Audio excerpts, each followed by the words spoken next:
تو میرا ایک دور کالج لائف تھا، میرے اللہ نے مجھے ہدایت دی، اور میں 3 دن کے لیے میں اس دوست کو، اس کی نسلوں کو دعائیں دیتا ہوں جو مجھے زبردستی پکڑ کے لے گیا۔ نہ میرا تبلیغ سے کوئی تعلق، نہ واسطہ، نہ میں کوئی ان سے متاثر۔ ایک لڑکا تھا، بنگالی تھا، گشت کرتا تھا، لیکن میں اس سے ذرا متاثر نہیں ہوا۔ میرا دوست متاثر ہو گیا تھا، تو میں تو ان کے قریب سے نہیں گزرتا تھا۔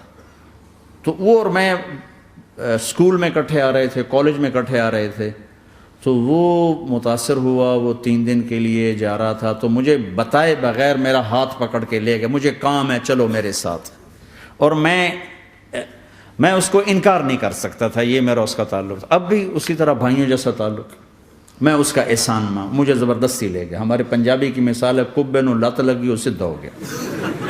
وہ جو ہوتا ہے ہنچ بیک ہوتا ہے نا، اس کو کسی نے لات ماری تو وہ سیدھا ہو گیا۔ مہربانی بھائی تیری لات سے میں سیدھا ہو گیا، تو مجھے تو وہ کبے والی لت پہ گئی۔ تو اللہ نے مجھے اس طرف لگا دیا۔ اور جب میری کالج لائف، میں نے کالج کا بہترین سنگر تھا، اسکول کا بہترین، یہ جنید جمشید کیا ہے جو اس زمانے میں یہ سارا کو ٹھا ٹھیا میں نے سارا کیا۔